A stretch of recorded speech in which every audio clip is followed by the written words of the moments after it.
Il y a des choses que nous cherchons à comprendre et d'autres qui, simplement, nous résistent. Le silence en fait partie, cette absence qui parfois pèse, parfois soulage, parfois révèle ce que le bruit cachait.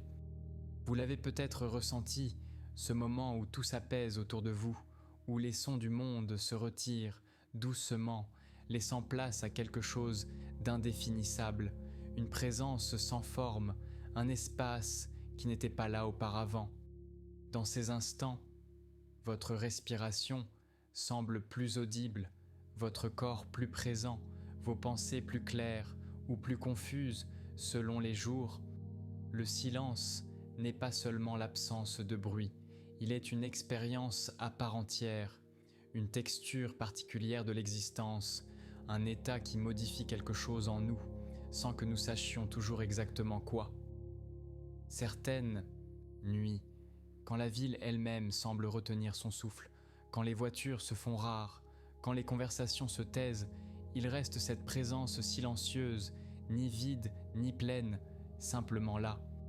Et dans ce silence, quelque chose se détend, se relâche, comme si le corps reconnaissait un état naturel, un repos plus profond que le simple arrêt du mouvement. Pourquoi le silence nous apaise-t-il ? Pourquoi cette absence de son porte-t-elle en elle tant de présence, tant de paix possible ? Ce n'est pas une question simple, car le silence n'est jamais tout à fait le même. Il varie selon les lieux, selon les moments, selon ce que nous portons en nous. Le silence d'une forêt n'est pas celui d'une chambre. Le silence du petit matin diffère de celui de minuit, et le silence choisi n'a pas la même saveur que le silence imposé. Pourtant, dans chacune de ces variations, quelque chose de commun existe, une qualité apaisante qui traverse les contextes, une invitation au repos qui semble inscrite dans la nature même du silence. L'architecture sonore du repos. Notre système nerveux est constamment à l'écoute. Chaque son qui nous parvient, même celui auquel nous ne prêtons pas attention consciemment, active une cascade de réactions dans notre cerveau. Notre corps tout entier se met en état d'alerte, même minimalement.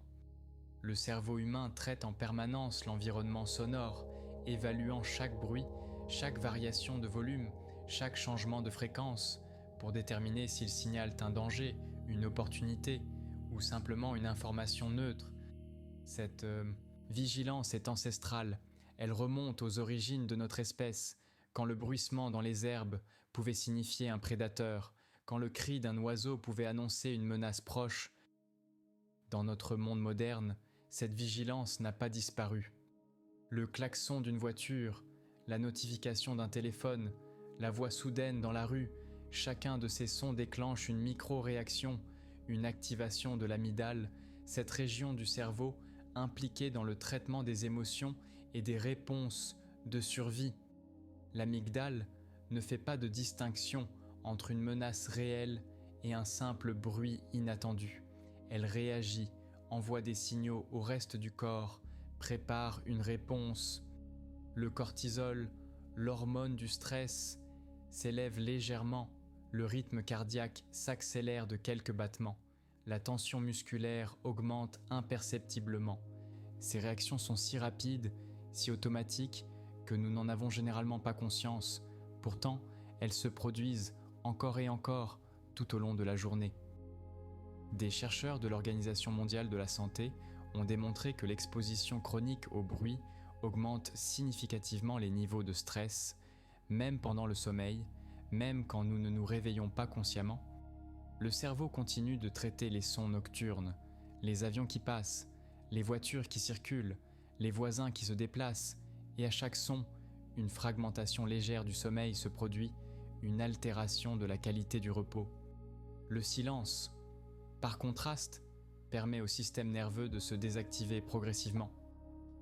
Quand les stimulations sonores diminuent, l'amygdale reçoit moins de signaux d'alerte. Le système nerveux sympathique, celui qui gère les réponses de combat ou de fuite, commence à se calmer. Le système nerveux parasympathique prend le relais. C'est lui qui gouverne le repos, la digestion, la régénération. C'est lui qui ralentit le cœur, détend les muscles, favorise la production de sérotonine et d'autres neurotransmetteurs associés au bien-être. Dans le silence, cette bascule devient possible.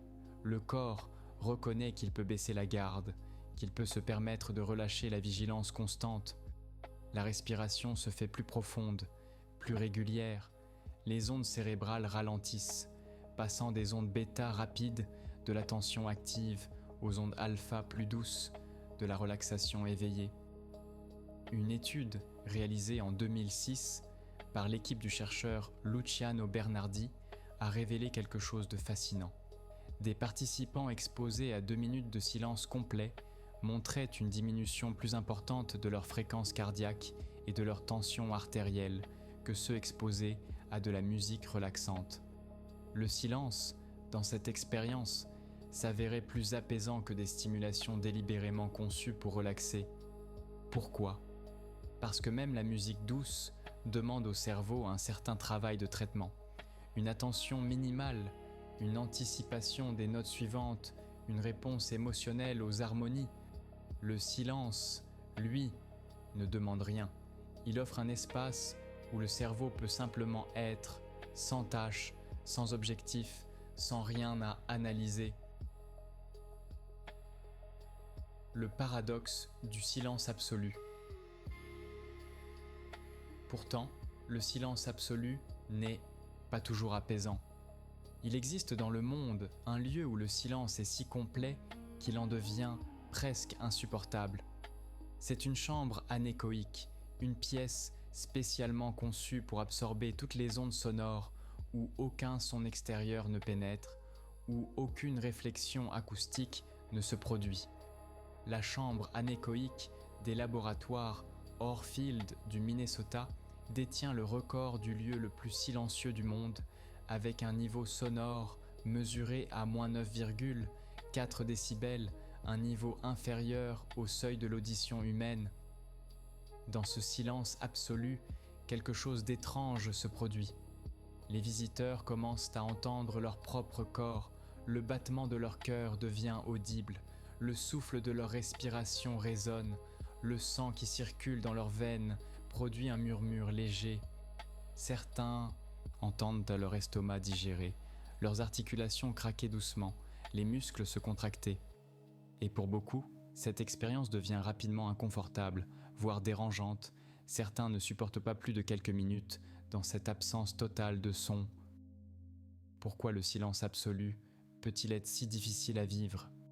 Parce que notre système auditif, privé de toute stimulation externe, se met à amplifier les signaux internes, à chercher des sons, à créer des perceptions là où il n'y en a pas.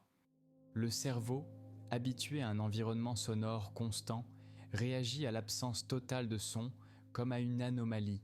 Il amplifie sa sensibilité, augmente le gain de ses récepteurs, ce qui rend audibles des processus corporels normalement inaudibles.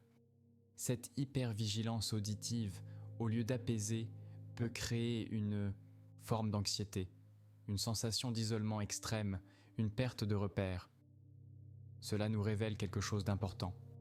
Le silence qui apaise n'est pas l'absence totale de son, c'est plutôt une réduction significative du bruit, une diminution des stimulations sonores stressantes, tout en conservant un fond sonore minimal et naturel. Le bruissement léger du vent dans les feuilles, le chant lointain d'un oiseau nocturne, le souffle presque imperceptible de l'air. Ces sons très doux, très réguliers, créent ce que les chercheurs appellent un masquage sonore doux. Ils forment un voile acoustique qui cache les bruits plus intrusifs sans créer eux-mêmes de distraction. Ils permettent au cerveau de se reposer sans tomber dans le vide vertigineux du silence absolu. C'est pourquoi tant de personnes trouvent apaisant le bruit blanc, ou le son de la pluie, ou le murmure d'un ruisseau. Ces sons ne sont pas du silence, mais ils créent un environnement sonore stable, prévisible, sans variation soudaine, et dans cette stabilité, le cerveau peut relâcher sa vigilance. Le silence apaisant n'est donc pas une absence, c'est une présence douce, constante, sans surprise. Les paysages intérieurs du silence. Quand le monde extérieur se tait, un autre monde émerge. Le silence crée un espace où notre attention peut se tourner vers l'intérieur, où les pensées, les sensations, les émotions que le bruit masquait deviennent perceptibles. C'est à la fois la promesse et le défi du silence. Dans les traditions contemplatives, le silence est recherché, précisément pour cette qualité, cette capacité à révéler les mouvements intérieurs de l'esprit. Les moines bouddhistes pratiquent des retraites silencieuses de plusieurs jours, parfois plusieurs semaines, où aucune parole n'est échangée, où l'environnement est maintenu aussi calme que possible.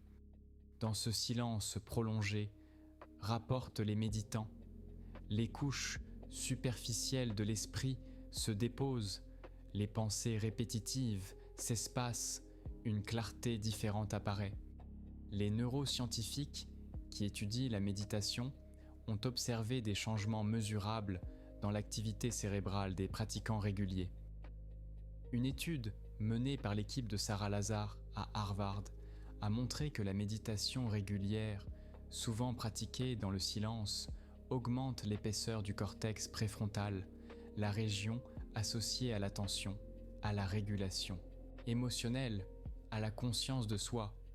Elle augmente également la densité de matière grise dans l'hippocampe, cruciale pour la mémoire et l'apprentissage, et réduit la taille de l'amygdale, ce qui correspond à une diminution des réponses de stress.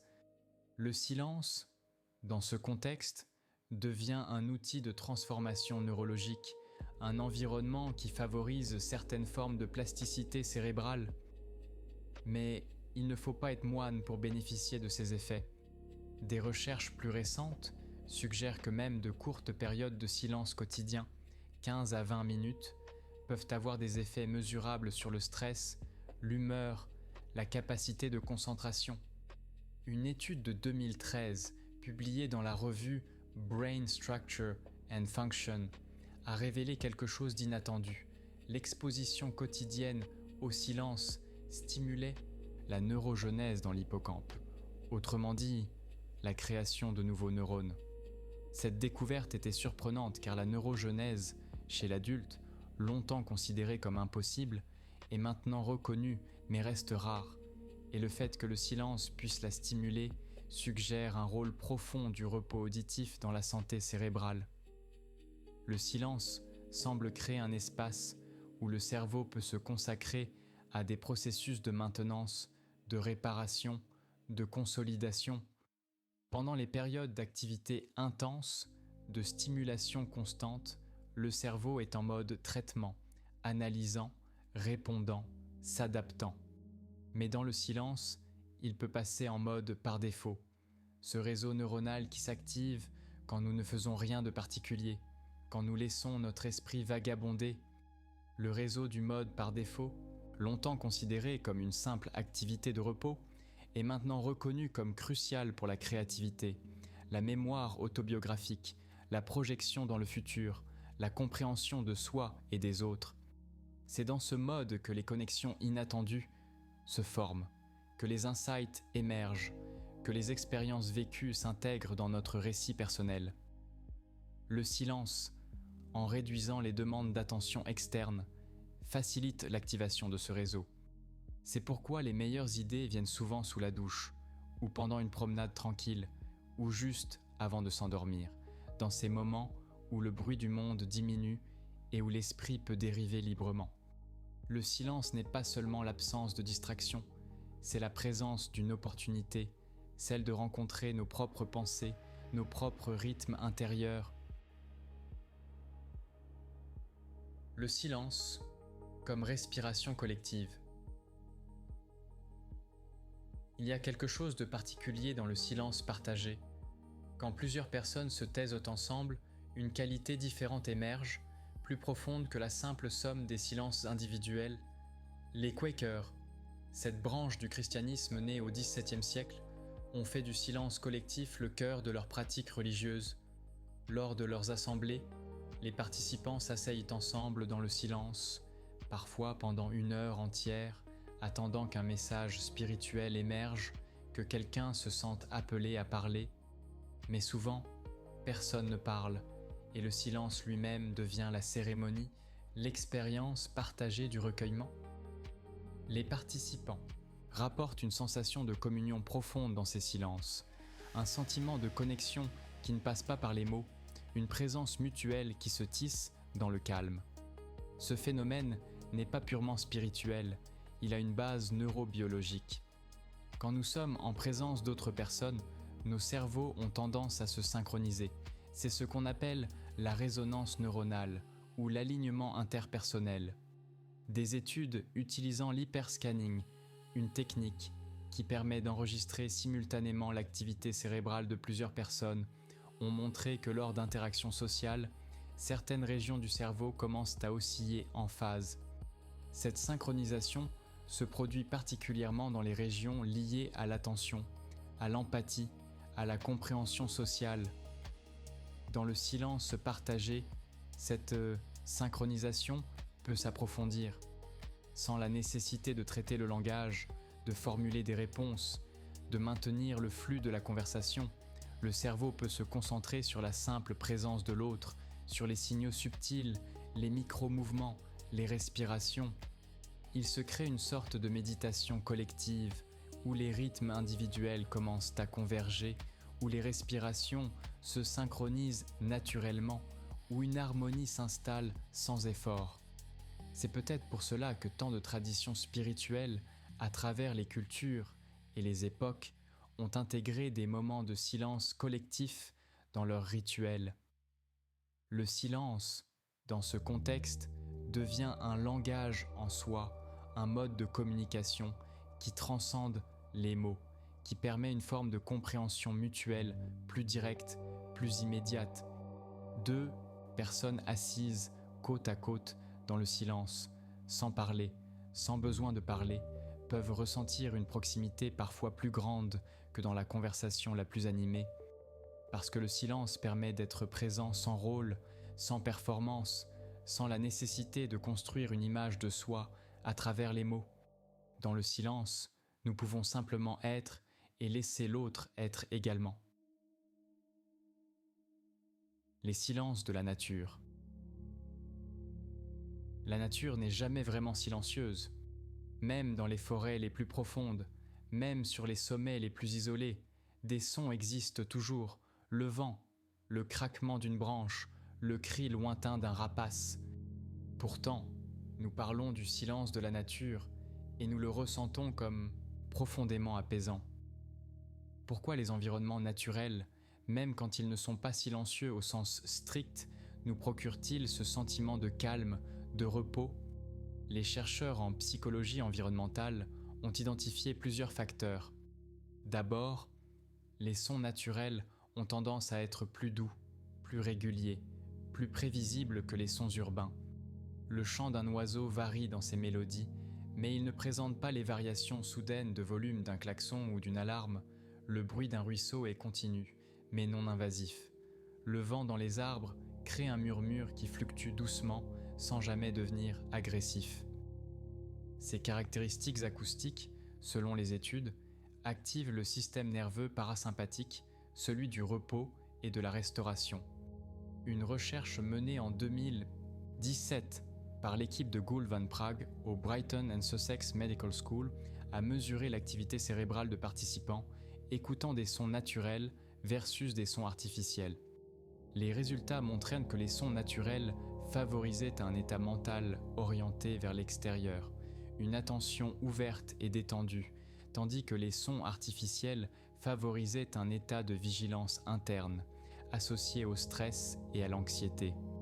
Les sons naturels, même quand ils ne sont pas silencieux, créent un environnement sonore qui permet au cerveau de se reposer, de baisser sa garde. Il y a aussi une dimension évolutive. Pendant des centaines de milliers d'années, les humains ont vécu dans des environnements naturels. Notre système nerveux s'est développé en réponse à ces paysages sonores. Les bruits de la nature signalaient la normalité, l'absence de danger immédiat. Les sons artificiels, les machines, les moteurs, les sirènes sont des inventions récentes à l'échelle évolutive. Notre cerveau ne les reconnaît pas comme naturels, il maintient une vigilance accrue en leur présence.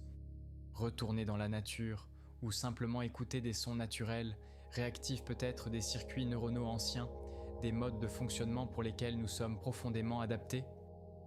Le psychologue Roger Ulrich a démontré dans les années 80 que la simple vue de la nature, même à travers une fenêtre, accélérait la guérison des patients hospitalisés. Ceux dont la chambre donnait sur des arbres se rétablissaient plus rapidement, avaient besoin de moins d'analgésiques, sortaient plutôt que ceux dont la fenêtre donnait sur un mur de briques. Le silence relatif de la nature, combiné à sa dimension visuelle, crée un environnement de restauration globale, un espace où le corps et l'esprit peuvent se régénérer plus efficacement.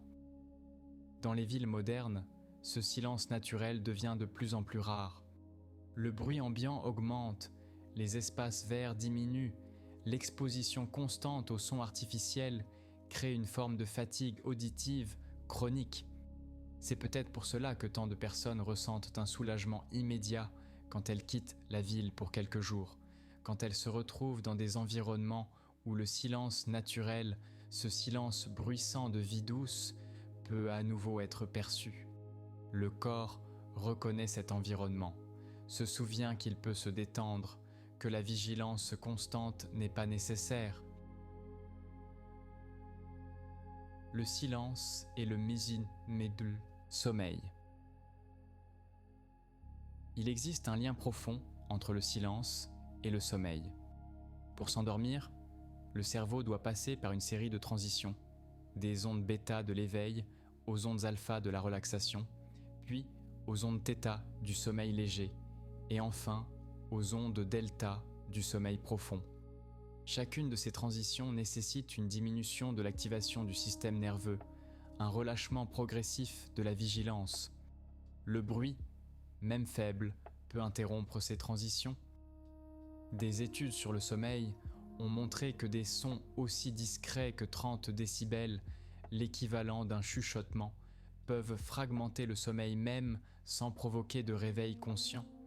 Le cerveau endormi continue de traiter les stimulations sonores, et quand un son est détecté, même inconsciemment, le sommeil peut passer d'un stade profond à un stade plus léger, ou produire ce qu'on appelle un micro-éveil, une brève activation qui n'atteint pas la conscience, mais altère la qualité du repos. Ces micro-éveils se cumulent au cours de la nuit, créant une fragmentation qui réduit le temps passé en sommeil profond, la phase la plus réparatrice. Le résultat est un sommeil techniquement long mais qualitativement pauvre. On dort 8 heures, mais on se réveille fatigué, sans comprendre pourquoi. Le silence, ou du moins un environnement sonore stable et doux, permet au cerveau de maintenir les cycles de sommeil sans interruption. C'est pourquoi tant de personnes utilisent des bouchons d'oreilles, ou des machines à bruit blanc, ou des applications de sons naturels pour dormir. Ces outils ne créent pas le silence absolu, mais ils masquent les variations sonores imprévisibles, les bruits soudains qui risquent de perturber le sommeil. Ils créent un voile acoustique stable, une toile de fond qui permet au cerveau de se désengager du traitement auditif vigilant. Il est intéressant de noter que le silence n'est pas seulement important pour le sommeil nocturne, il joue également un rôle dans les siestes, dans les moments de repos diurnes. Une étude menée par Sarah Mednick, spécialiste de la sieste, a montré que même une courte période de repos dans le silence, 10 à 20 minutes, peut améliorer significativement les performances cognitives, la mémoire, la créativité. Le cerveau semble utiliser ces pauses silencieuses pour consolider les informations apprises, pour réorganiser les souvenirs, pour se préparer à de nouveaux apprentissages. Le silence, dans ce contexte, n'est pas simplement l'absence de stimulation, c'est un espace actif de traitement interne, un moment où le cerveau travaille sur lui-même, sans les demandes constantes de l'environnement extérieur. Les silences brisés. Mais le silence peut aussi être difficile. Pour certaines personnes, le silence n'apaise pas, il inquiète, il oppresse, il fait remonter des pensées qu'elles préfèrent éviter. C'est ce qu'on pourrait appeler l'inconfort du silence, cette sensation désagréable qui pousse à allumer la radio, à chercher n'importe quel fond sonore plutôt que de rester dans le calme. Cet inconfort a plusieurs sources possibles. Pour certains, le silence fait remonter des émotions difficiles, de l'anxiété, de la tristesse, des préoccupations qu'on garde normalement à distance grâce au bruit constant, à l'activité, à la distraction. Quand le monde extérieur se tait, le monde intérieur devient plus audible, et si ce monde intérieur est douloureux, le silence peut sembler menaçant. C'est parfois pourquoi les personnes souffrant d'anxiété ou de dépression ont du mal avec le silence. Ils les confrontent à leurs pensées, sans échappatoire, sans protection. Pour d'autres, l'inconfort vient d'une habitude. Nous vivons dans une culture du bruit constant, de la stimulation perpétuelle. Nos journées sont remplies de sons, musique, conversations, notifications, télévision, podcasts. Le cerveau s'adapte à cet environnement. Il s'habitue à un niveau constant de stimulation et quand cette stimulation disparaît soudainement, il peut interpréter l'absence comme un manque, comme quelque chose d'anormal. C'est un peu comme le syndrome de sevrage. Le cerveau cherche sa dose habituelle de nouveautés, d'informations, de distractions. Il y a aussi une dimension sociale dans notre rapport au silence. Dans certaines situations, le silence est perçu comme gênant, comme un vide qu'il faut absolument remplir. Deux personnes qui ne se connaissent pas bien, assises ensemble sans parler, peuvent ressentir une tension, une obligation de dire quelque chose, n'importe quoi, pour briser ce silence inconfortable. Cette gêne sociale du silence varie selon les cultures. Dans certaines sociétés, particulièrement en Asie, le silence partagé est plus accepté, moins chargé d'inconfort. Il peut être un signe de respect, de contemplation partagée. Dans les cultures occidentales, particulièrement anglo-saxonnes, le silence social tend à être interprété négativement, comme un signe de malaise, de désaccord, d'échec de la communication. Pourtant, même pour ceux qui trouvent le silence difficile, il existe des chemins vers l'apaisement. L'exposition progressive, comme pour toute forme d'acclimatation, peut aider. Commencez par de courts moments de calme, quelques minutes seulement, dans un environnement sûr et confortable, puis augmentez graduellement la durée. Le silence peut s'apprivoiser, comme on apprivoise la solitude, comme on apprend à être à l'aise avec soi-même. Et quand cette acclimatation se produit, quand le cerveau cesse de percevoir le silence comme une menace ou un manque, ces qualités apaisantes peuvent commencer à émerger. Le silence intérieur. Au-delà du silence extérieur, il existe un silence plus profond encore, le silence mental, ce calme intérieur où même les pensées s'espacent, où le bavardage constant de l'esprit diminue. C'est ce silence que cherchent les méditants, les contemplatifs, ceux qui pratiquent des disciplines intérieures. Le cerveau humain génère en permanence un flux de pensées, d'associations, d'images mentales, de dialogues internes.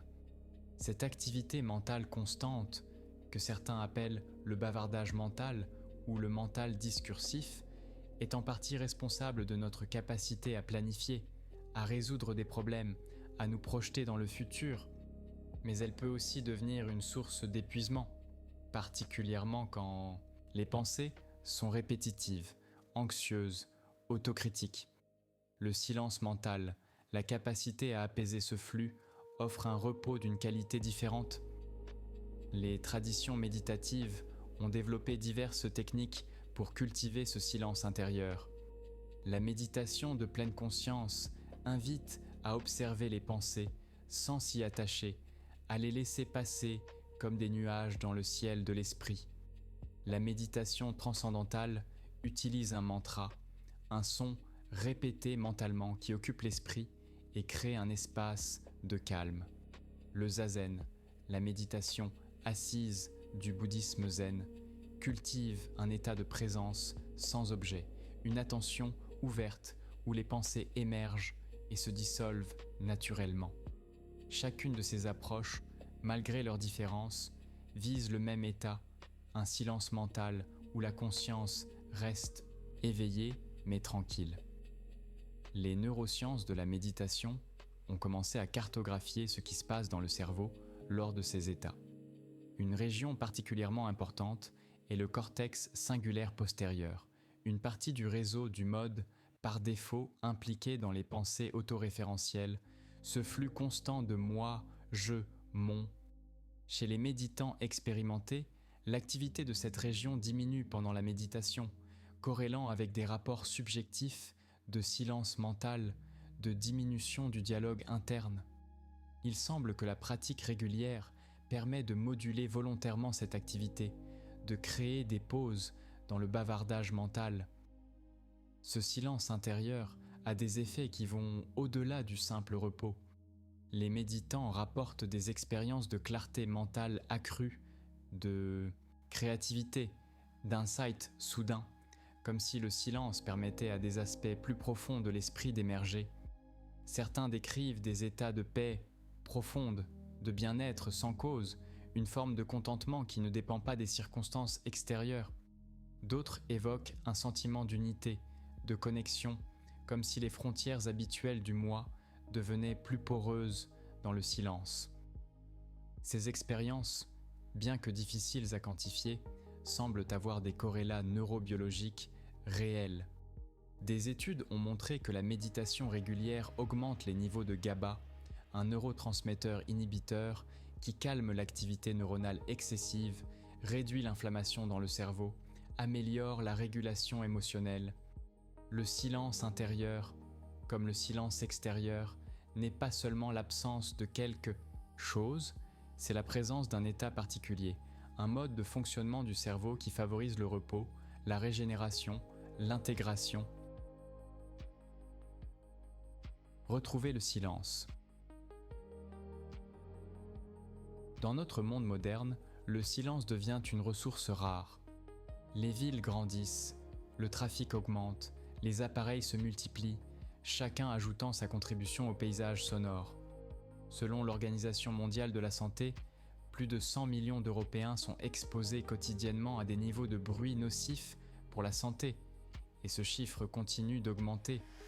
Le bruit ambiant, la pollution sonore, devient un problème de santé publique majeur, associé à l'hypertension, aux maladies cardiovasculaires, aux troubles du sommeil, à l'anxiété. Face à cette réalité, retrouver le silence devient presque un acte de résistance, une décision consciente de créer des espaces de calme dans un monde de plus en plus bruyant. Cela peut prendre différentes formes. Pour certains, c'est aménager dans leur logement un espace spécialement dédié au silence, une pièce ou un coin où les écrans sont exclus, où le calme est protégé. Pour d'autres, c'est l'établissement de rituels quotidiens de silence, se lever 15 minutes plus tôt pour s'asseoir dans le calme avant que la journée commence, ou prendre quelques minutes en fin d'après-midi pour simplement être sans tâche, sans objectif. Pour d'autres encore, c'est chercher des lieux de silence, des parcs tranquilles, des bibliothèques, des églises ou temples ouverts, des espaces naturels où le bruit de la ville ne parvient pas. Il existe aussi un mouvement croissant pour protéger les derniers espaces de silence naturel. L'acousticien Gordon Hampton a identifié ce qu'il appelle les One Square Inch of Silence, des lieux si éloignés des sources de bruit humain qu'on peut y expérimenter le silence naturel complet, ou presque. Ces lieux deviennent de plus en plus rares, même dans les parcs nationaux les plus reculés, le bruit des avions, des hélicoptères, des motos peut se faire entendre. Hampton et d'autres militants du silence travaillent à préserver ces derniers refuges acoustiques, reconnaissant qu'ils constituent un patrimoine aussi précieux que les paysages visuels. Mais au-delà de ces espaces extérieurs, le silence est aussi quelque chose que nous pouvons cultiver intérieurement.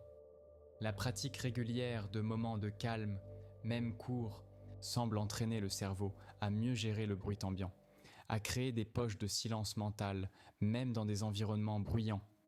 C'est comme développer un muscle. Au début, Le silence peut être inconfortable, difficile à maintenir, mais avec la pratique, il devient plus accessible, plus naturel, et les bénéfices se cumulent non seulement dans les moments de silence eux-mêmes, mais dans le reste de la journée. Une plus grande stabilité émotionnelle, une meilleure concentration, un sommeil plus profond. Le silence comme présence. Au terme de cette exploration, peut-être pouvons-nous voir le silence différemment.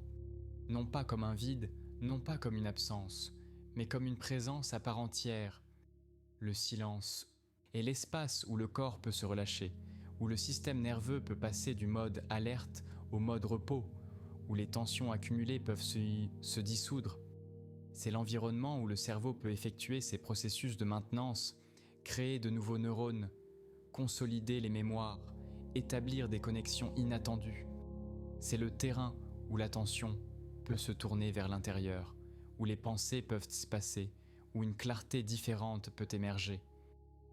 Le silence nous apaise parce qu'il répond à un besoin profond, un besoin de repos, de régénération, de retour à un état plus naturel.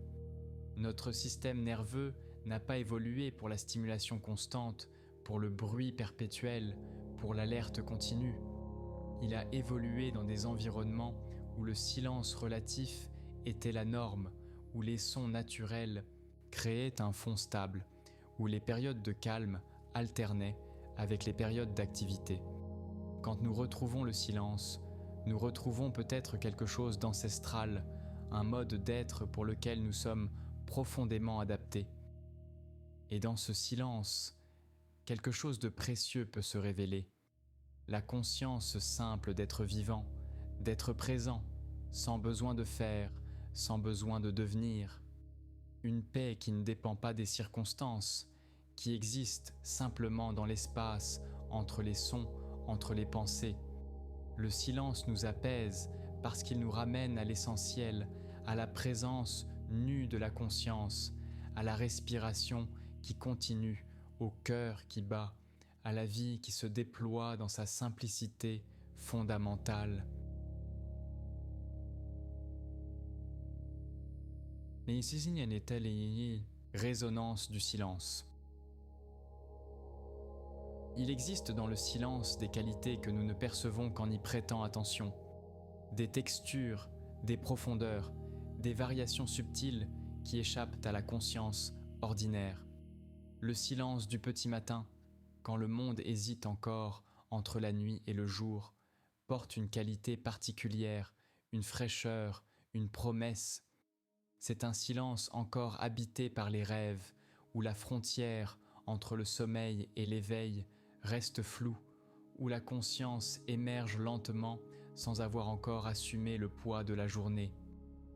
Le silence de midi, lui, est différent.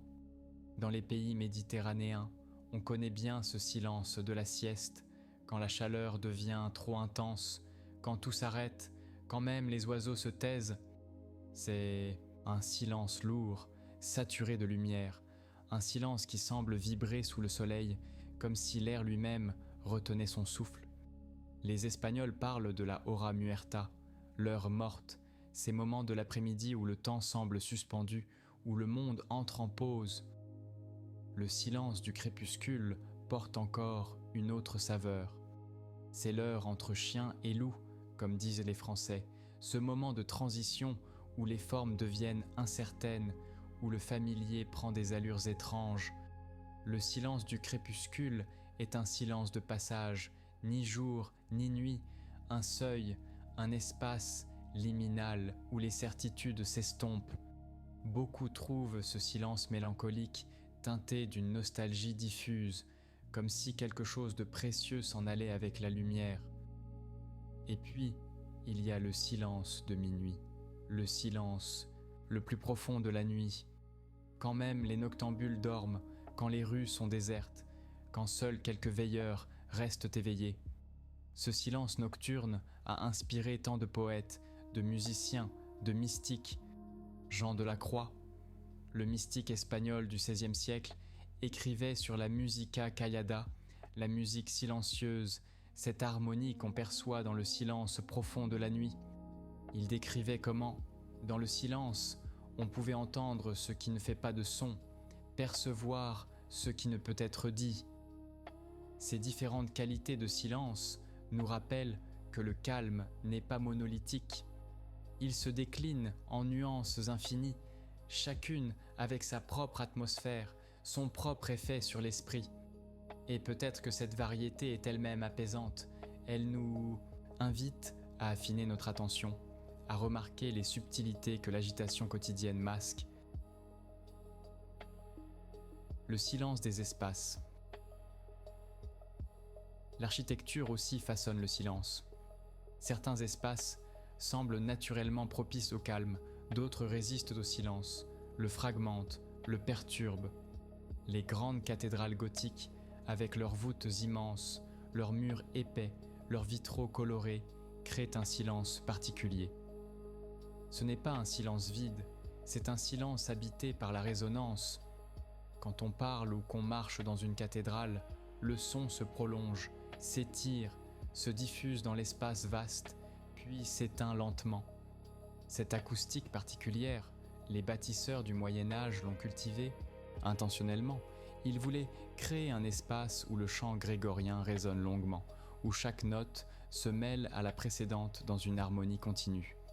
Le silence dans une cathédrale est donc un silence musical, un silence qui se souvient du son, qui en garde la trace. Les architectes japonais, eux, ont développé une approche différente du silence spatial. Dans l'architecture traditionnelle japonaise, le concept de ma, qu'on pourrait traduire par intervalle ou espace négatif, est fondamental. Le ma n'est pas simplement de l'espace vide, c'est un espace chargé de sens, un espace qui respire, qui crée une pause, qui invite à la contemplation.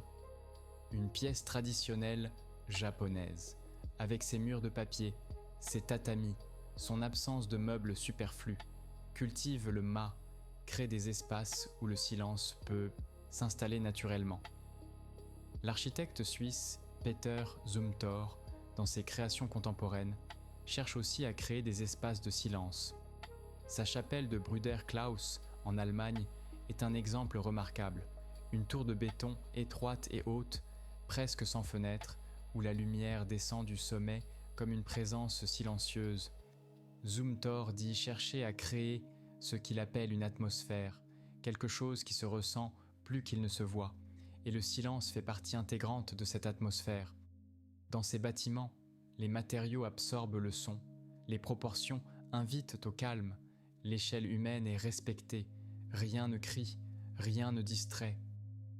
Ces exemples architecturaux nous montrent que le silence n'est pas seulement une absence de bruit, c'est aussi une qualité spatiale, quelque chose qui peut être construit, cultivé, protégé par le design. Et inversement, certains espaces rendent le silence presque impossible. Les open space modernes, avec leurs surfaces dures qui réfléchissent le son, leur absence de séparation, leur densité de personnes, créent un environnement où le silence ne peut jamais vraiment s'installer. Le bruit de fond y est constant, les conversations se mêlent, les téléphones sonnent, les claviers cliquent, créant une fatigue auditive continue. Cette dimension spatiale du silence nous rappelle que notre environnement physique influence profondément notre bien-être mental. Nous ne sommes pas seulement des esprits isolés, nous sommes des corps situés dans des espaces, et ces espaces peuvent soit favoriser notre repos, soit l'entraver. Penser le silence, c'est aussi penser l'architecture, l'urbanisme, la façon dont nous organisons nos lieux de vie et de travail. Les silences musicaux. La musique, paradoxalement, nous enseigne beaucoup sur le silence. Car la musique n'est pas seulement faite de notes, elle est aussi faite de pauses, d'espaces, de moments où le son se retire. Ces silences musicaux, loin d'être de simples absences, sont des éléments constitutifs de l'œuvre.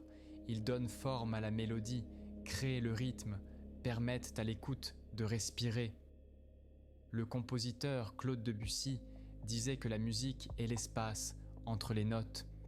Il comprenait que le silence n'est pas l'opposé de la musique, mais son complément nécessaire, ce qui permet aux notes de résonner, de prendre leur pleine signification. Sans silence, la musique serait un bruit continu, indifférencié.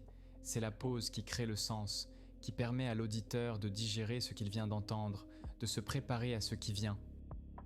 John Cage, le compositeur américain du XXe siècle, a poussé cette réflexion à son extrême avec sa pièce célèbre 4 minutes 33 secondes. Cette composition consiste en un pianiste qui s'assoit au piano, ouvre le couvercle, puis reste immobile pendant exactement 4 minutes et 33 secondes, sans jouer une seule note. L'œuvre est le silence lui-même, ou plutôt les sons ambiants qui émergent dans ce silence, l'atout d'un spectateur, le bruissement des vêtements, le murmure lointain de la circulation. Cage voulait montrer qu'il n'existe pas de vrai silence, qu'il y a toujours du son, et que ces sons non intentionnels, ces bruits du monde, peuvent être perçus comme musique si on leur prête attention. Cette idée, provocante à l'époque, nous invite à reconsidérer notre relation au silence. Peut-être que le silence absolu n'est ni possible ni désirable. Peut-être que ce que nous cherchons vraiment, c'est une qualité d'attention, une façon d'écouter qui transforme les sons ambiants en présence apaisante plutôt qu'en distraction. La musicothérapie moderne utilise d'ailleurs cette compréhension. Des thérapeutes emploient des pièces musicales spécialement composées, où les silences sont soigneusement intégrés, où les pauses permettent au patient de se reconnecter à lui-même, où l'espace entre les notes devient un lieu de guérison. Le silence musical nous enseigne aussi quelque chose sur le rythme. Et dans toute musique, il y a une alternance entre le son et le silence, entre la tension et la résolution, entre l'activité et le repos. Ce rythme fondamental, on le retrouve partout dans la nature, dans l'alternance du jour et de la nuit, dans le cycle des saisons, dans notre propre respiration. Inspirer, expirer, veille, sommeil, activité, repos. La vie elle-même est rythmée par cette pulsation entre présence et absence, son et silence. Et c'est peut-être quand nous respectons ce rythme naturel, quand nous permettons au moment de silence de ponctuer nos journées, comme les pauses ponctuent la musique, que nous trouvons l'équilibre, l'harmonie. Le silence et la mémoire.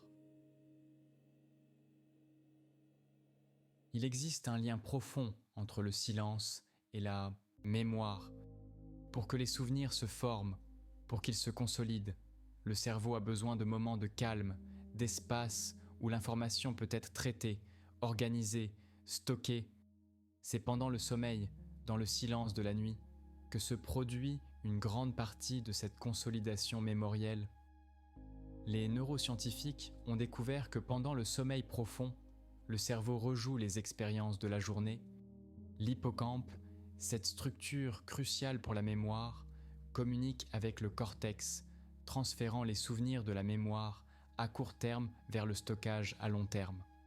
Ce processus s'appelle la consolidation systémique et il nécessite le silence, l'absence de nouvelles informations à traiter pour pouvoir s'effectuer efficacement. Quand nous sommes constamment stimulés, constamment exposés à de nouvelles informations, ce processus est perturbé, les souvenirs se forment moins bien, notre capacité à apprendre diminue. Mais le silence ne sert pas seulement à former de nouveaux souvenirs, il sert aussi à accéder aux souvenirs anciens, à ces couches profondes de notre mémoire que l'agitation quotidienne garde enfouies. Dans le silence, des souvenirs oubliés peuvent remonter à la surface, des images de l'enfance, des sensations anciennes, des moments que nous pensions avoir perdus. C'est comme si le silence créait un espace où le passé peut revenir, où la mémoire volontaire cède la place à la mémoire involontaire, celle qui surgit spontanément sans qu'on la cherche. Marcel Proust, dans « À la recherche du temps perdu », décrit magnifiquement ce phénomène. Son narrateur, goûtant une madeleine trempée dans du thé, est soudain submergé par un flot de souvenirs de son enfance, des souvenirs qu'il croyait perdus à jamais. Cette résurgence du passé, Proust la décrit comme se produisant dans un moment de pause, de retrait momentané du monde, un instant de silence intérieur où la mémoire profonde peut s'exprimer. Le silence, dans cette perspective, devient une porte vers notre histoire personnelle, un moyen de maintenir le contact avec qui nous avons été, avec les expériences qui nous ont façonnés. Il y a aussi une dimension collective dans ce lien entre silence et mémoire. Les moments de silence collectif, comme ceux observés lors de commémorations, servent à honorer la mémoire, à créer un espace de recueillement partagé. En France, le 11 novembre, 1 minute de silence est observé pour se souvenir des soldats morts pendant la Première Guerre mondiale. Ce silence collectif, même bref, crée une rupture dans le flux quotidien, une pause où la communauté peut se tourner vers le passé, reconnaître les sacrifices, maintenir vivante la mémoire. Ces rituels de silence mémoriel existent dans presque toutes les cultures, suggérant que l'humanité a toujours reconnu le silence comme le lieu approprié pour honorer ce qui a été, pour maintenir le lien avec ceux qui ne sont plus. Le silence et la créativité. De nombreux créateurs, artistes, écrivains, scientifiques témoignent du rôle essentiel du silence dans leur processus créatif. C'est dans le silence, disent-ils, que les idées prennent forme, que les solutions émergent, que l'inspiration se manifeste. L'écrivaine Virginia Woolf, dans son essai « Une chambre à soi », insiste sur la nécessité pour les créateurs d'avoir un espace privé, silencieux, où l'esprit peut vagabonder librement. Elle décrit comment le bruit constant, les interruptions, les demandes du monde extérieur, fragmentent l'attention, rendent impossible la concentration profonde nécessaire à la création. Le silence, pour Woolf, n'est pas un luxe, c'est une nécessité, la condition sans laquelle l'œuvre ne peut naître. Des études récentes en neurosciences confirment cette intuition. Le processus créatif semble nécessiter l'activation du réseau du mode par défaut, ce réseau qui s'active quand nous ne sommes pas concentrés sur une tâche spécifique. C'est dans cet état de rêverie éveillé que le cerveau peut faire des connexions inhabituelles, associer des idées apparemment sans rapport, générer des insights créatifs. Mais pour que ce réseau s'active, il faut réduire les demandes d'attention externe, il faut créer un espace mental, un silence intérieur où les pensées peuvent se recombiner librement. Le mathématicien Henri Poincaré décrivait comment ses plus grandes découvertes lui venaient souvent pendant des moments de repos. Après des jours passés à travailler intensément sur un problème sans succès, il laissait tomber, partait se promener ou se mettait à faire autre chose. Et c'est alors, dans ces moments de relâchement, quand son attention consciente s'était détournée du problème, que la solution apparaissait soudainement, complète, évidente. Poincaré appelait cela l'illumination. Ce moment où, après un travail souterrain invisible, l'inconscient livre sa solution au conscient. Ce processus, que les psychologues appellent maintenant l'incubation, semble nécessiter des périodes où l'esprit peut travailler en arrière-plan, sans la pression de l'attention focalisée. Le silence, en réduisant les distractions, en créant un espace mental dégagé, favorise cette incubation. C'est pourquoi tant de créateurs cherchent activement le silence, les retraites d'écriture dans des lieux isolés, les ateliers insonorisés, les promenades solitaires en nature. Ils savent par expérience que le silence n'est pas une absence de stimulation, c'est une stimulation d'un autre ordre, une nourriture pour les couches profondes de l'esprit créatif. L'invitation du silence.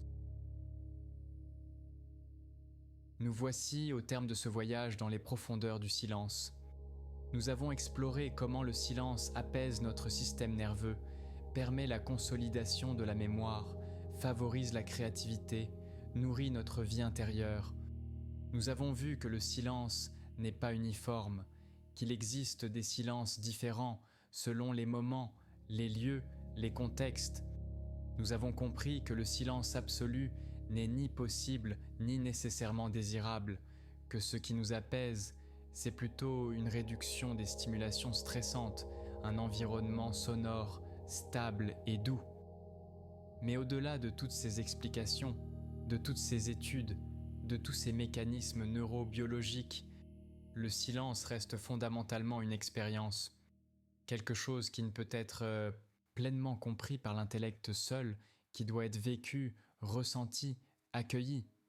Le silence nous invite à ralentir, à nous arrêter, à simplement être. Dans un monde qui valorise l'action, la productivité, la stimulation constante, le silence peut sembler transgressif. Choisir le silence, c'est choisir de se retirer temporairement de la course, de dire non à la sollicitation permanente, de protéger un espace pour le repos, la réflexion, la présence. Ce n'est pas de l'égoïsme, c'est de la sagesse. Car nous ne pouvons donner que ce que nous avons, et si nous sommes épuisés par le bruit, fragmentés par la stimulation constante, que pouvons-nous offrir aux autres ? Le silence nous régénère, nous recentre, nous rappelle qui nous sommes sous les couches de rôle et de performance. Il nous donne accès à une forme de connaissance différente, non pas celle des livres et des concepts, mais celle qui vient de l'expérience directe, de l'attention silencieuse à ce qui est. Dans le silence, nous pouvons entendre les murmures subtils du corps, les mouvements discrets de l'esprit, les intuitions que le bruit masque. Nous pouvons reconnecter avec nos propres rythmes, nos propres besoins, notre propre sagesse intérieure. Et peut-être que cette reconnexion est précisément ce dont nous avons le plus besoin. Dans une époque de changements rapides, d'incertitudes, de sollicitations multiples, le silence devient un ancrage, un lieu stable où nous pouvons revenir encore et encore pour nous retrouver, pour nous reposer, pour nous rappeler ce qui compte vraiment. Le Pisantis silence nous apaise parce qu'il nous ramène à l'essentiel, à la présence simple, à la conscience paisible d'être vivant, ici, maintenant. Alors que cette exploration touche à sa fin, laissez le silence vous envelopper doucement. Sentez comment votre respiration ralentit, comment les tensions se relâchent, comment le corps reconnaît ce calme comme un état naturel. Vous n'avez rien à faire, nulle part où aller, rien à accomplir. Juste être là, dans le silence apaisant de cette nuit. Laissez les pensées s'espacer, laissez l'esprit se poser, laissez le sommeil venir quand il sera prêt. Le silence vous accueille, vous berce, vous porte vers le repos. Si ce voyage vous a accompagné, si ces réflexions ont résonné en vous, vous pouvez soutenir Sommeil et Savoir en vous abonnant à la chaîne. Maintenant, laissez tout partir. Les concepts, les explications, les mots eux-mêmes. Il ne reste que le silence, et vous, et la nuit qui s'approfondit. Dormez bien. Que le silence vous berce jusqu'au matin. Que vos rêves soient paisibles, profonds, réparateurs. Bonne nuit.